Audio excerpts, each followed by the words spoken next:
ಇಲ್ಲಿವರೆಗೂ ಜುಲೈ ನಾವೇನು 0.6 TMC 100 ವರ್ಷದಲ್ಲಿ ಲಾಸ್ಟ್ 100 years ಇಲ್ಲಿವರೆಗೂ ಬಿಟ್ಟಿರೋದು lowest in the last 100 years. 100 ವರ್ಷದ ಇತಿಹಾಸದಲ್ಲಿ ನಾವು ಜುಲೈನಲ್ಲಿ ಇಲ್ಲಿವರೆಗೂ ರಿಲೀಸ್ ಮಾಡಿದ್ದು ಬರೀ 0.6 TMC ನೀರು ಮಾತ್ರ. ಇದು ಬಹಳ ಲೋಯೆಸ್ಟ್. ಇದನ್ನ ನಿಮ್ಮ ಮಾಹಿತಿ ಕೂಡ ನಾನು ತಿಳಿಸಬೇಕಾದ್ದು ನನ್ನ ಕರ್ತವ್ಯ ಕೂಡ ಇದೆ. ನಾವು ಯಾವ ಡ್ಯಾಮ್ ಕೂಡ ನೀರನ್ನ ಬಿಟ್ಟಿಲ್ಲ.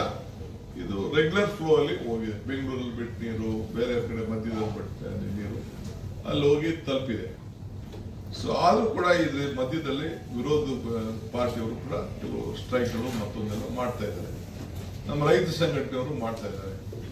13ನೇ ತಾರೀಕು ಬಂದು ಕೂಡ ಅಂತ ಮಾತು ಕೂಡ ನಾನು ಕೇಳ್ತಾ ಇದ್ದೀನಿ. ನಾನು ರಿಕ್ವೆಸ್ಟ್ ಮಾಡ್ತಾ ಇದ್ದೀನಿ, ಇದೆಲ್ಲ ಅವಶ್ಯಕತೆ ಇಲ್ಲ. ನಾವೇ ನಿಮ್ ಪರ ಇದೆ. ಈ ಬಂದಿಂದ ನಿಮ್ಗೆ ಯಾವ ಪರಿಹಾರ ಕೂಡ ಸಿಕ್ಕುದಿಲ್ಲ. ಈ ಬಂದ್ ಮಾಡ್ಲಿಂದ ಈಗ ಕಾನೂನು ಇನ್ನೊಂದು ರಿಕ್ವೆಸ್ಟ್ ಏನಂದ್ರೆ, ನನಗೆ ಚೀಫ್ ಮಿನಿಸ್ಟರ್ ಕೂಡ ಬರೋರಿದ್ದಾರೆ. ನಾನು 3ನೇ ತಾರೀಕು ಬರ್ತೀನಿ ಅಂತ ಹೇಳಿದ್ದಾರೆ.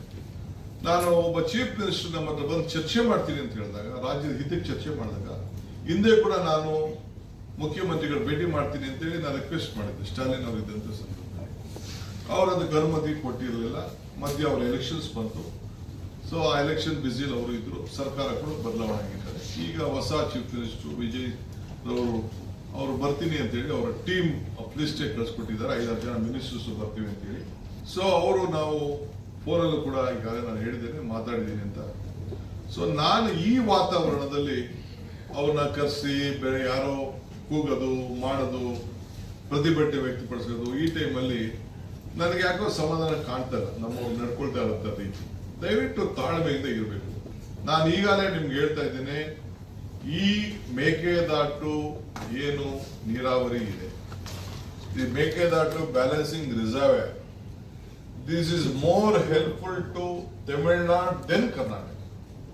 I am on record. Only we will be getting the benefit of 400 megawatt of power.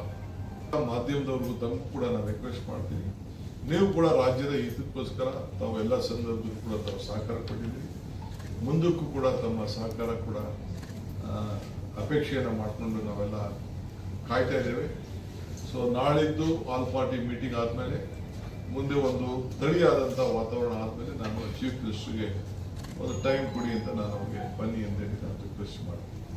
So ಇವತ್ತು ಸಾಯಂಕಾಲ ಕಾಂಪಿಟೇಟಿವ್ ಎಕ್ಸಾಮ್ ಬಗ್ಗೆ ನಾನು ಹೋಮ್ ಮಿನಿಸ್ಟರ್ ಮತ್ತು ಎಲ್ಲ ಆಫೀಸರ್ಸ್ ಒಂದು ಪ್ರತ್ಯೇಕವಾದಂಥ ವೆರಿ ಕಾಶಿಯಸ್ ಪ್ಲಾನ್ ಮಾಡ್ತಾ ಇದ್ದೀವಿ, ಮೀಟಿಂಗ್ ಮಾಡ್ತಾ ಇದ್ದೀವಿ. ಅದಾದ್ಮೇಲೆ ನಿಮ್ಮನ್ನು ನಾನು ತಿಳಿಸ್ತೇನೆ. ಸರ್, ಸಂಪುಟ ವಿಸ್ತರಣೆ ಸೋಮವಾರ ಆಗ್ಬೋದು ಅಂತಿದೆ ಸರ್. ಸಂಪುಟ ವಿಸ್ತರಣೆ ಸೋಮವಾರ ಆಗ್ಬೋದು ಅಂತ ಇದೆ ಸರ್.